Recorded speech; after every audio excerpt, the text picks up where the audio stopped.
As you know, I'm Ramesh Paudel. I will talk about some issues of economic development of Nepal. Uh, Within that, I have 3 rounds, and I will start from what Nepal has. Right, the issue of development is widely discussed among different group of people. Then, when we talk about what we have in the country, let's say, for example, the resources. 8 out of 10 mountains, which are top mountains in the world, out of them 8 are here. That means lot of source of clean water, energy, adventure tourism, and many more that we can get from these major resources. That one. Second, we got number of iconic places. That means we say Pashupatinath, Muktinath, and many more spiritual places for over 1.2 billion Hindu people of the world. Similarly, we have Lumbini, Swayambhunath, and Buddha, the spiritual places for above 520 million people around the world. Third, let's say Janakpur Mithila Dham, for which above 73 million people around the world, they have the direct belief on it. That means almost 1/4 of the total population of the world has the direct religious relationship with the Nepal. These are the monument places. Similarly, another important issue in the globalization area is the market, from which number of economic transactions can be performed and the economy can be built. In that sense, nearly 35% of the global population live in our direct neighbors, that means India and China, our close neighbor. India in 3 ways, right? South, east, and west, and China in the north.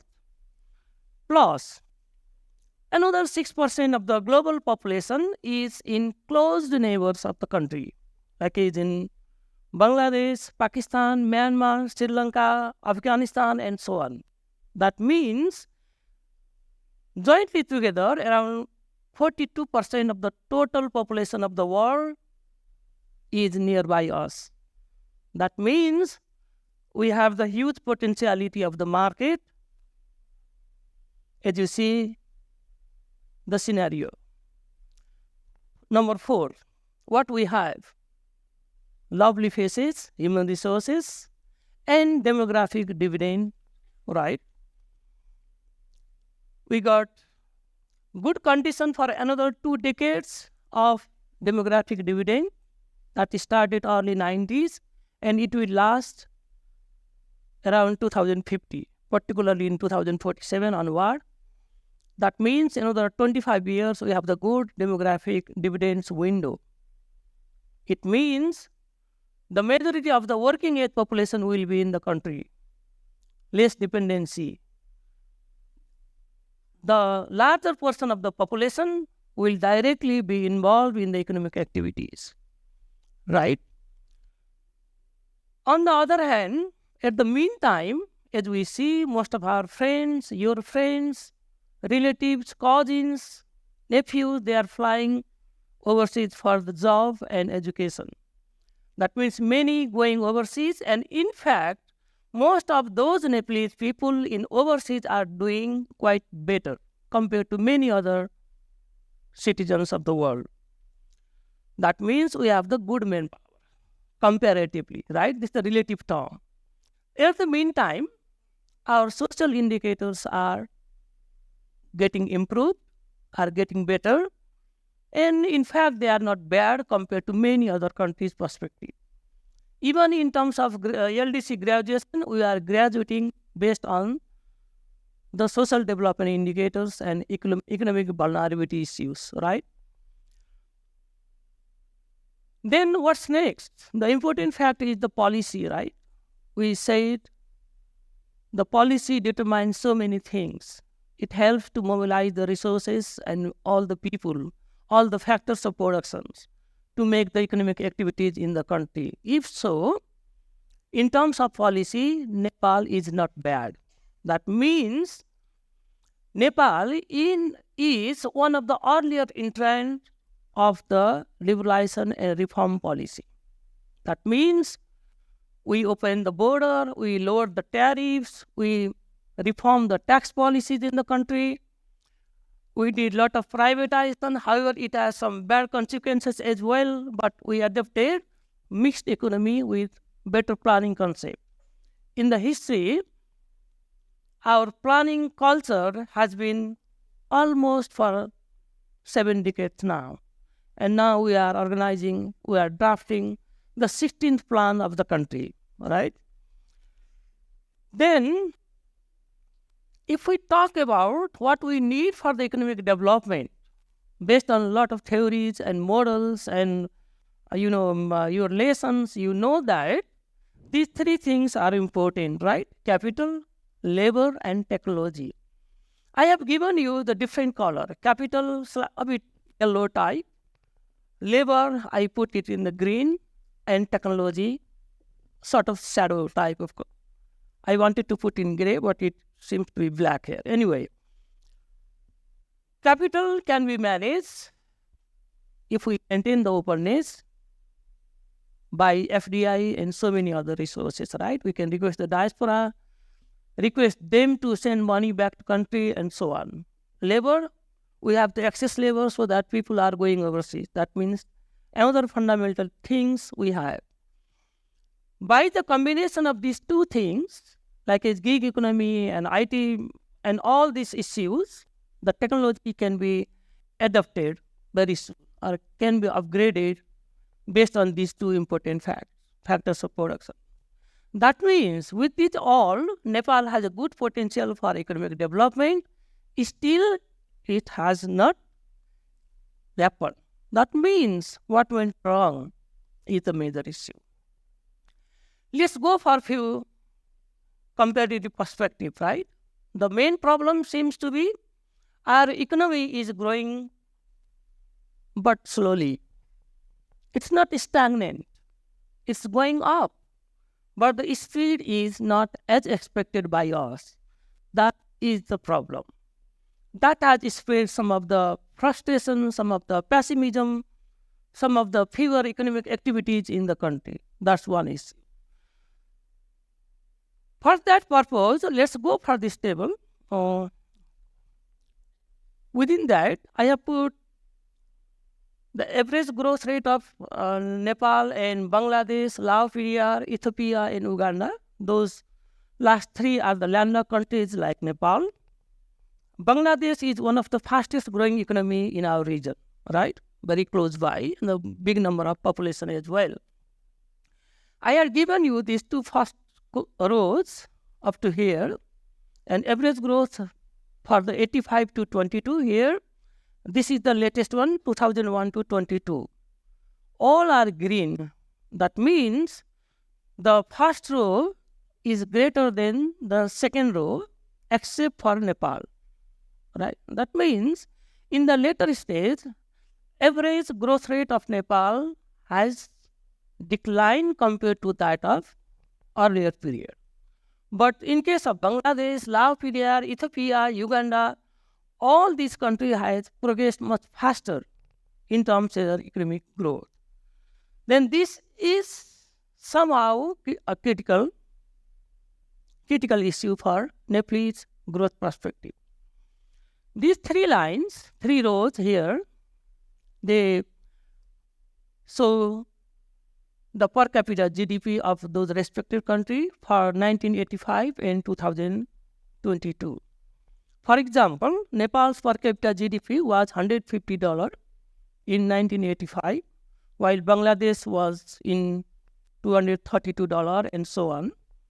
The highest was for Laos PDR, $632. In 22, it reached to 1,337 for Nepal, 2688 for Bangladesh, and so on. The last row, it shows what percentage has been increased to go here from this point. That means what percent of increase in per capita GDP has been occurred since 1985 to 2022. If we look in that perspective, our performance is not that very bad, right? Among these countries, the largest performer is Bangladesh, and Nepal remains the second highest performer.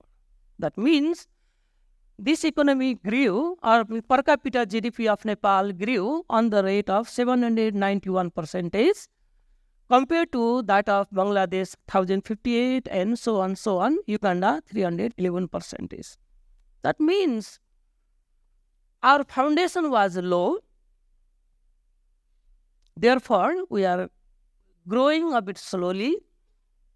That's a bit worrying fact, but it's not that too bad.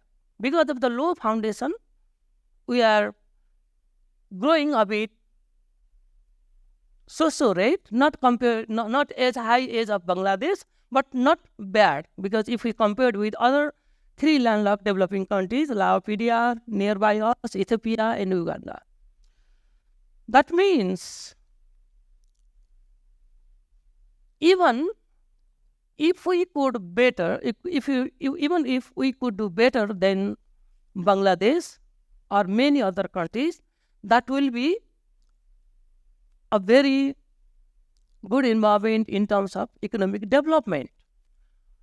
So, what could be the major reason for that? On that, let's go for a few points. Number, political instability and bad governance. Every one of us, every one of you know the fact government is changing every 1.5 years or so, while the mandatory is given for almost 5 years. It has been happened for more than 6 decades now. The government comes and they go. They come and they go very easily. Even they have full majority in the parliament, they don't work. They dissolve the parliament and they create the instability. That has been the political features for last 3 decades, right? Not only the single person has done that, it has been done by many prime ministers, at least 2 or more.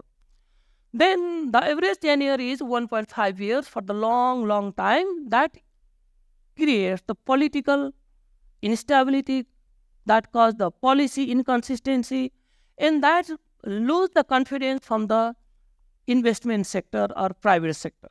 That's the big challenge. Similarly, we did not build the institution, right? We did not start the second generation reform.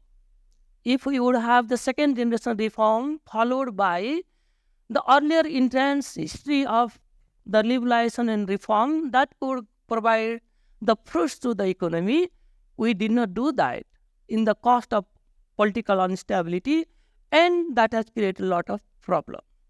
And the politically there have been more than 3 paradigm shifts in the last 7 decades, but not a single revolution for the production. That means all the revolution, political revolution particularly, they were focused for the distribution, not for the production. And because of that, we slow down our growth perspective. This scenario. Then policy-wise, we did some mistake, I guess.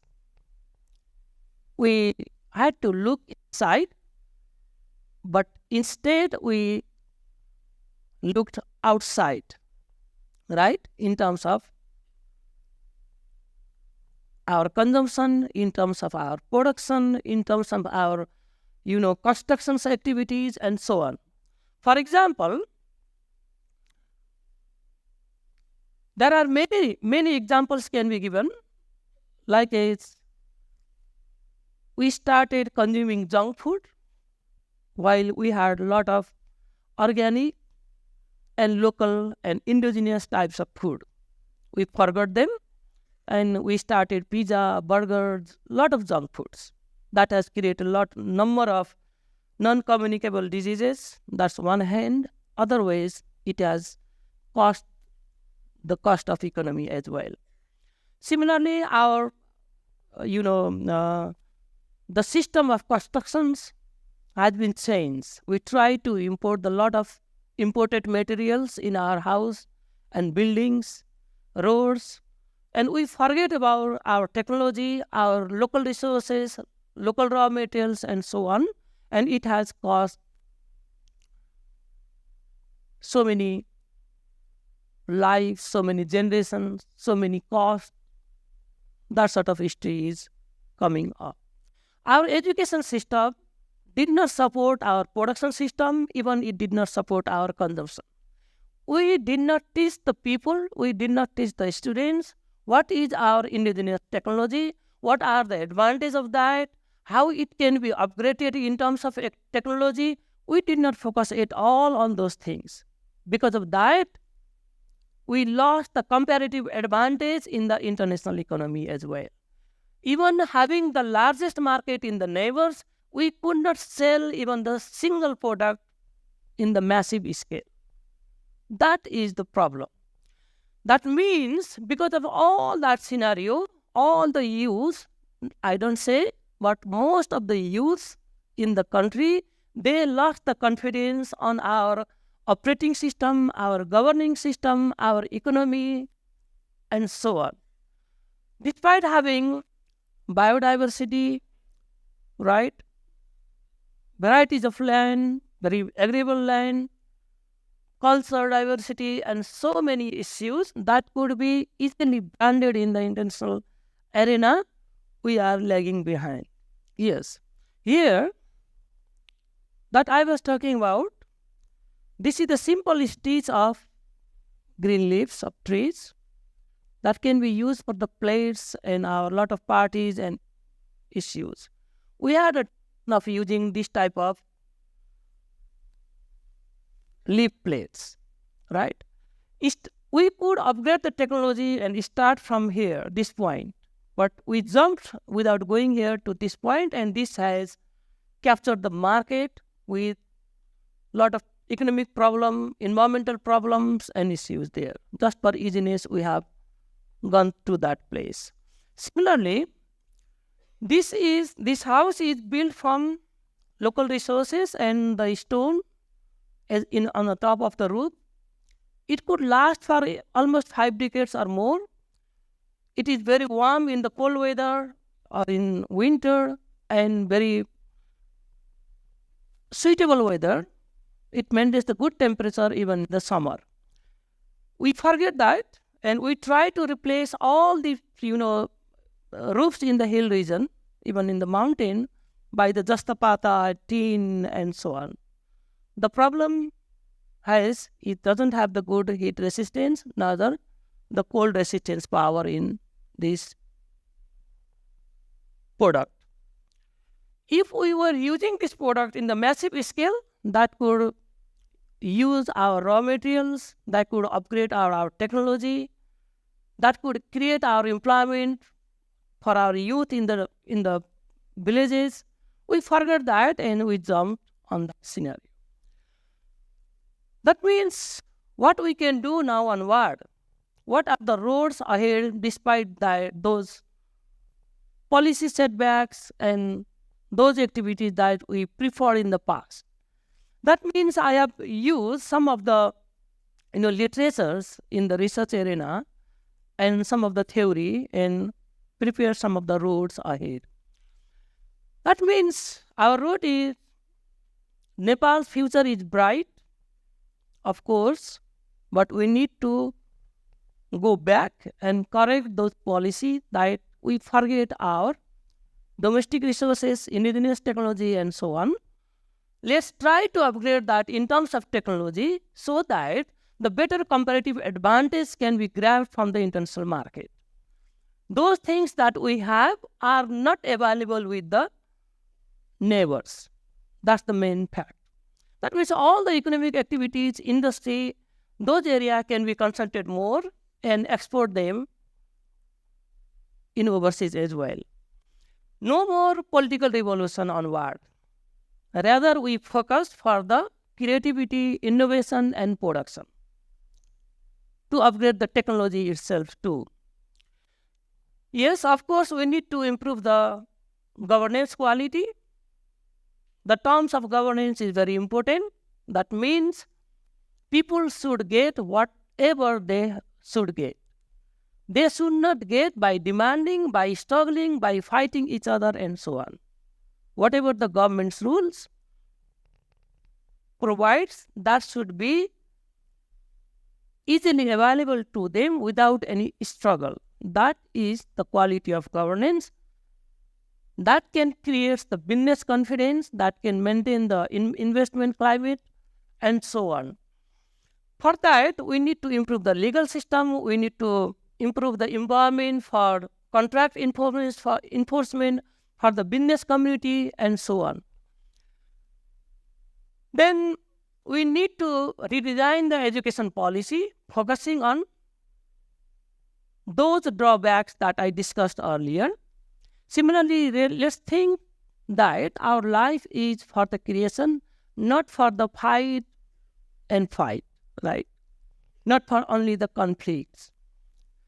Then let's have the positive thoughts. And now Nepalese diaspora is almost all over the world. They can carry the unique Nepali flag and work for Nepal, being volunteer ambassador of Nepal. Each Nepali in the diaspora can work as the volunteer ambassador of the country. That means they can work for sending the tourists back to our country. They can work for capital transfer.